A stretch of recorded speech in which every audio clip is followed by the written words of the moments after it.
لو أنزلنا هذا القرآن على جبل لرأيته خاشعا أنزلنا هذا القرآن على جبل لرأيته خاشعا أنزلنا هذا القرآن على جبل لرأيته خاشعا متصدعا من خشية وتلك الأمثال نضربها للناس لعلهم يتفكرون.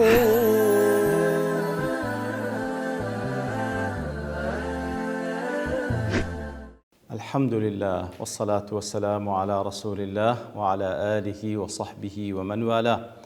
السلام عليكم ورحمة الله. برزان خوش حال من لوانه هصد سلوبينز لوانه كاين تفسير القرآن بيروز بيمو خزمتان بما بس رزامن دي رب العالمين وهو دارم إيوي آزي السودي لور بقرن.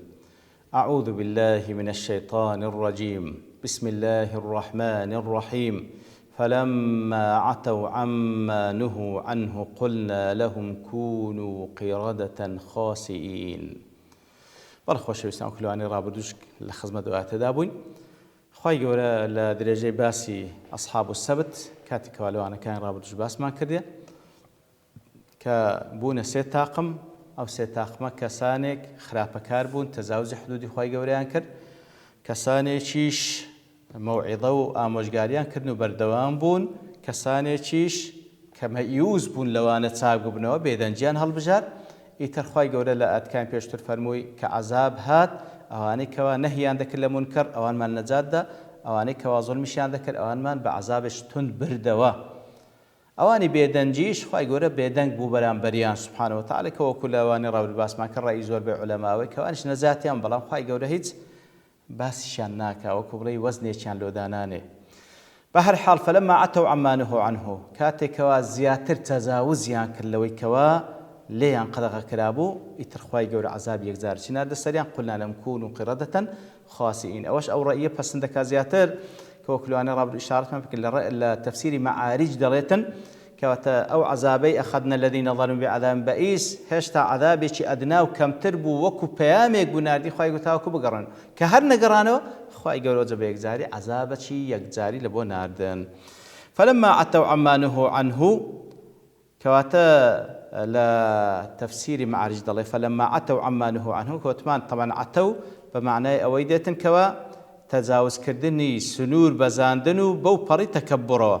كواتا دڵێ فعل عتا لا تعدى فلما عتوا عما نهوا عنه كاتك لدواي عتوا عني بكار هنا كواتا أصل واحد دڵێ فعل عتا لا تعدى واتا بابلين أواني لدونا بابلين عنو إنو عن إلى في أواني لدونا بلام ك خواي جولير دا بابلين بوش شوي باس كرديا فاقتضى المعنى تضمينه معنى فعل آخر كاتلير دا كبخوي لأصله عتا لا تعدى ما دام ليرا عني لدوادا هاتية كواتلير دا جملة معناش تريش لخو قرتية والملائم أن نقدر معنى فعل استنكف أو كوالير ملائمة بابن فعل استنكافيج ليردا ورد جيري يعني فلما عتوا كاتكوان سنوريان بزان مستنكفين عن طاعة الله خويا بيجا ورتربوا لطاعة خواي جورا بترك ما نهوا عنه بويكوا واز لو اشتيبين كخواي جورا نهي لكدينا من العدوان على حرمة يوم السبت لو كوان سيان ذكر تعدان ذكر لروج الشمو كندبوا كاربكن كاريان ذكر كخواي جورا سريان فرس كردبو يترب واستمروا متمادين في معصية بارئهم بردوان بون لسر بيتي پروردگاريان لو حالتك بردوان بونو تكبر قرتياني قلنا لهم كونوا قردة خاسئين وكل تفسيري قاسم دار أي صاغرين بابن ميمون والزليل بن بعداء عن الناس بعداء من الناس لا خلشيش دور كونه لا تفسير معجدة خاسئين أي أذلاء مطرودين مبعدين خاسئين وتزليل بن دور كونه الخاسئ هو الذليل المطرود المبعد خاسئ ئەو کەسێکەوە زەلیلە دەرکرایە دوور خرایتەوە کاتەکون و قیڕەدە ببنە مەیمون زەلیل بن دەرکرێن دوورکەونەوە سبحان الله فمسخ الله صور أجسادهم خواهی گەورە سبحانه وتعالى لا شيء أواني مسخ کرد گۆڕی فجعلها على صور أجساد القرود خواهی گەورە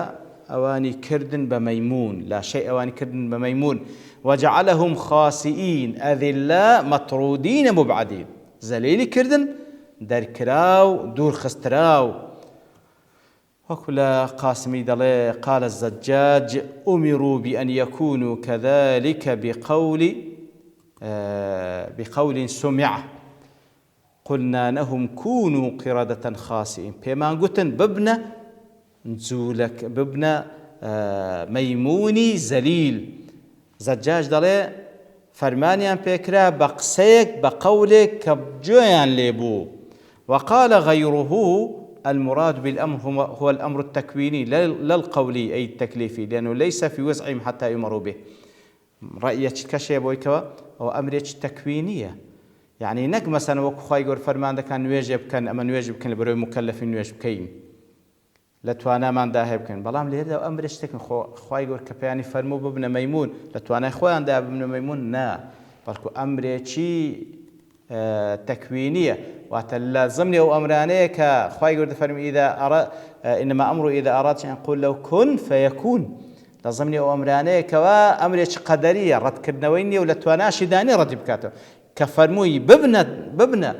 ميمون بون بميمون زليل بون سبحان الله وظاهر الآية يقتضي أن الله تعالى عذبهم أولا بعذاب شديد لقاسمش هروادله ظاهر آت كوا دخوازي كوا خواي قول لسرتادا سزايدا بسزاش تند فأتوا بعد ذلك هاش تاش هرز مستمر بون لسر قناه تاوان خوان نقرانوا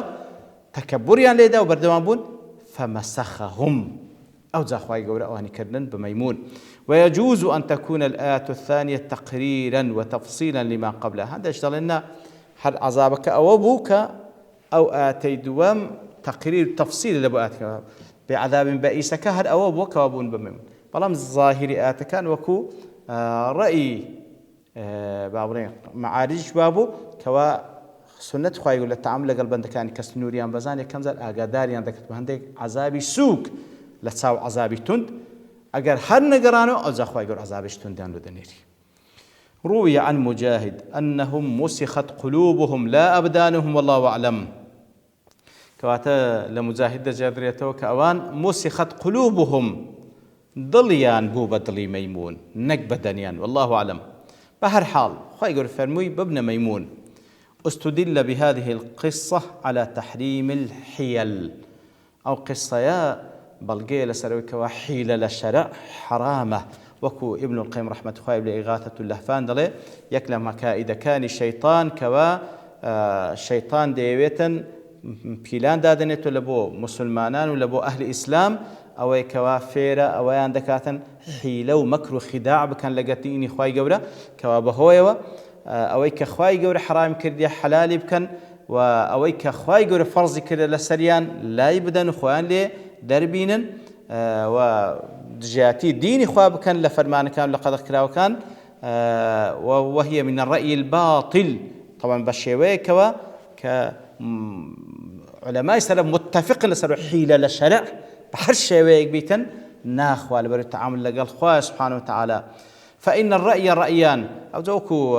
ابن القيم رحمة الله عليه باز كان دو رأي هي رأيك كموافقة للنصوص والنص كان بالقرآن والسنة شاهدين لودن كرأيش درسته معتبرة كعلماء سلفي اعتباريا لودانا وكاريان بيكده ورأي شيء مخالفة لقال النصوص كان القرآن والسنة وقرآن والسنة شاهدين دن كوا أو رأينا باطلا إتر بهماش وضل حيلش دون نوع يتوصل به إلى فعل ما أمر الله تعالى به كواتا نوع حيليك بهوي ودتوي بقيا أو اشتك خواي يقول فرمان بي كرديا واز لو اشتبين كخواي يقول نهي لي كرديا وخود لحرام بي خلاص بكي وكسك لسر حقه دەوێتن خۆی لە زاڵمێک نەزاددا بە حیلەیەک لە حیلەکان ڕێی تێدەچی بەڕاستی و هەروەها ئەو کەسە مەظلومە بێوێ خۆی لە دەستی تاغیەک و تاغوتێک نەزاد بداتن فهذا نوع محمود يتاء فاعله ومعلمه ئەو کەسێکەوە بەو شێوەیە دەوێتن بە حیلەیەک خۆی لە دەستی زاڵمێک نەزاد بداتن خۆی لە دەستی زاڵمێک و تاغوتێک نەزاد بداتن بە حیلەیەک لە حیلەکان دەڵێ ئەوە يثاب فاعله ومعلمه ئەوەی کەوا دەیکا و ئەوەی کەوا فێریشی دەکاتن ئەوە ئەجر پاداش وەردەگرنەوە ونوعا يتضمن إسقاط العبارة من حيليك دەتەوێت واجباتك لەسەر شانی خۆت لا بدەی بۆی کەوا حرامێک حلال بکەی لە بۆ خۆت بۆی کەوا مەظلومێک بکەیە ظالمێک بکەیە مەظلوم حقێک بکەیە باطلێک بکەیە حق فهذا الذي اتفق السلف على ذمه ئیتر ئەوەی کەوا هەموو علەمای سەلەف متفقن لەسەرکەوە ئەو مەذمومە وصاحوا بأهله من أقطار الأرض هاوانیان لێ هەستاروی کەوا ئەو شتە نەکەن کەوا حیلە لە شەرعی خوا ناکرێ پاشان ئەوجا چەند شێوازێک لەو شێوازانە دەینیتەوە لە یەک لە نەوعەکانکەوە باش لە شەشەم خاڵ باسی دەکات دەڵێ ئین الله کاتێکەوە خوای گەور سبحانه وتعالى ئیشارەت بۆ قسەی دەکاتەوە ئەهلی سەبت خوای گەور لە قورئان باسی کردێ لە جوولەکان کە خوای گەور لە نەتیجەدا ئەوانی کردن وەکلو ئاتانی ئێمە لە خزمەتی داین خوای گەور ئەوانی کردن بە مەیمون کاتێکەوە حیلەیان کرد لە بۆ ئەوەی کەوە ئەو شتێکە خوا لێیان حرام کردی ئەوان بێن لە خۆیان حەلالی بکەن بەو شێوەی کەوا وەکو باسمان کرد کە داهاتن تۆڕیان شەموان دادەناوەش یەک شەمان دەیان کرد قال بعض الأئمة ففي هذا زجر عظيم ئیتر لەسەر ئەو بابەتە لەسەر یارانی سەبت دەڵێ هەندێک لە ئیمامەکان دەڵێن ففي هذا زجر عظيم بەڕاستی ئەوە زەجرکردن و ئامۆژگارێکی توندە لمن يتعاطى الحيل على المناهي الشرعية ئەوانەی کەوا دەیانەوێ بەحیلە بێن ئەو شتانی کە خوا نەهیلێ کردێ بێن حەلالی بکەن ممن يتلبس بعلم الفقه سبحان الله وهو غير فقيه دەڵێ ئەوانەی کە زیاتر بەرجی پۆشاچی فەقیهیان لەبەر کردێ بە حسابوانە شەرع ناسن بەهۆی ئەو علمەی کە هەیتیان دەیانەوێ ئەو شتێک کە خوا حەرام کردێ بێن حەلالی بکەن لە حەقەتیش دەڵێ ئەوە فەقیه نییە إذ الفقيه من يخشى الله تعالى فقيه أو كسي شرع ناز أو كسي كالأخوادة ترسي سبحانه وتعالى وهو كوا باب السنورة كان إخوادة باريزي ليس المتحيل على إباحة محارم وإسقاط فرائض نجو كسي كوا بناوي الشرع شتێک لە شەرع دەزانی بەڵام تەقوای خوای نێ پێ دێتن ئەو شتێک کە خوا حرامی کردێ دێتن حەلالی دەکات لە بۆ خۆی و لە بۆ خەڵکی بەڵێ ومعلوم أنهم لم يستحلوا ذلك تكذيبا لموسى عليه السلام وكفرا بالتوراة هێتە مشارك أصحاب السبتش کە وکاریان کرد خۆ ظاهرا نەیان دەگوت ئێمە موسى بەدرۆ دەزانن عليه الصلاة والسلام یاخود كفر بالتوراة بکەن وإنما هو استحلال التأويل بەڵکو بە تەویلێکی لە خۆیان دەدیتەوە دەیانگو خۆمە ڕۆژی شەموان نەماگرتێ بەڵام حیلەیان لەگەڵ دەکرد ئیتر دەڵێ ولهذا والله أعلم موسخوا قردة لێ خوای گەورە جزایان داتوە لە جنس عملیان دەیان کاتن بە مەیمون لأن سورة القرد فيها شبه من سورة الإنسان تماشاك ظاهرا سورة قرد وميمون زۆر نزیکە لە سورة إنسان لە شێوازی ئینسان لێیە کەسێکی گومڕایی وەکو داروین دەڵێتن ئەسڵی ئینسانەکان لە مەیمون هاتیە یا سبحان الله ئیتر دەڵێ خوای گەورە عقوبەیان دا بەوەی کەوە ئەوانی کردن بە مەیمون کە ظاهری مەیمون شێوازەکەی لە شێوازی لە دەست و چاو ئەوانە بە ئینسان دەچی وفي أوصافه شبه منهم ومخالف له في الحد بەڵام بە حەقەتیش مەیمونە و ئینسانیش ئینسانە ليه فلما نسخ أولئك المعتدون فلما نسخ أولئك من دين الله تعالى بحيث لم يتمسكوا إلا بما يشبه الدين في بعض ظاهره دون حقته كواتا جزاء لزنس عمليهم كاتك وادهاتن بحساب اعتداء وتجاوز يعني نكره بل الشموان ندبا ايش كان ده خو ما سيمان نگتي بس دهاتن توريان دادناوا لبروج يكشم دهاتن باساين دهان گرتن ايتر خوای گل جزاء دان جنس عمليان شكليان ظاهرا وچ بشره بلا ميمون يجبون سبحان الله ايتر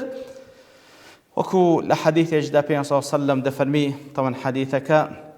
لابطال الحيل لابن بطه لوين دري هاتو البانيش دڵێ حەدیثێکی حەسەنەکەوە پێ صلی الله عليه وسلم دەفەرمی طبعا ئەبو هورەیرە ڕوایەت کردیە خوای ڕازی پێ صلی الله عليه وسلم دەفەرمی لا ترتكبوا ما ارتكبت اليهود ئەو گوناهانە ئەنجام مەدەن کەوا جوولەکە ئەنجامیدا فتستحلوا محارم الله بأدنى الحيل وەوەی کەوا بچن ئەو شتێک کە خوا حەرامی کردیە حەلالی بکەن بأدنى الحيل بە حیلەی کەم آخر حیلە لەگە خوا کوو دەکرێت دەتوانی قەناعەت بە خەڵکی بینی دەتوانی قەناعەت بە خەڵکی بینی بەڵام ئەدی خوا سبحانه وتعالى چ جوابی خوای دێوە چ جوابی خوای دێ کەواتە بەڕاستی ئەو خەتەرە زۆر خەتەرە حیلەکردن لە دینی خوا زیاتر وەکو ئیبن القەیمیش دێرە ڕەحمەت خواری ئەوانەی کەوا بەرجی فقهیان لەبەرە بەڵام فەقیه نین لەبەرە فەقیهی ڕاستەقینەوەی کەوا من یەخشە الله ئەوی لە خوا دەترسێ ئیتر بە ناوی فقه بێ شتێکی حەرام حەلال بکەی زۆر خەتەرە خوا پەناماندا لە خوای گەورە پاڕێنە خوای گەورە دینی خۆی بەو حەقەی تێمان بگەین کە بەخۆی دەیوێت سبحانه وتعالى و ئەو عیلمەش کە خوای گەورە فێرمان دەکات بتەمای خەشیە و لێترسان لە خوا سبحانه وتعالى وامان لێ بکە پابەند بە دینی خوا سبحانه وتعالى بە هیچ شێوەیەک خەیاڵمان لە بۆ حیلەکردن لە شەرعی خوانەیە وصلى الله وسلم على نبينا محمد وعلى آله وصحبه أجمعين وآخر دعوانا الحمد لله رب العالمين. لو أنزلنا هذا القرآن على جبل لرأيته خاشعا أنزلنا هذا القرآن على جبل لرأيته خاشعا أنزلنا هذا القرآن على جبل لرأيته خاشعا متصدعا من خشية الله وتلك الأمثال نضربها للناس لعلهم يتفكرون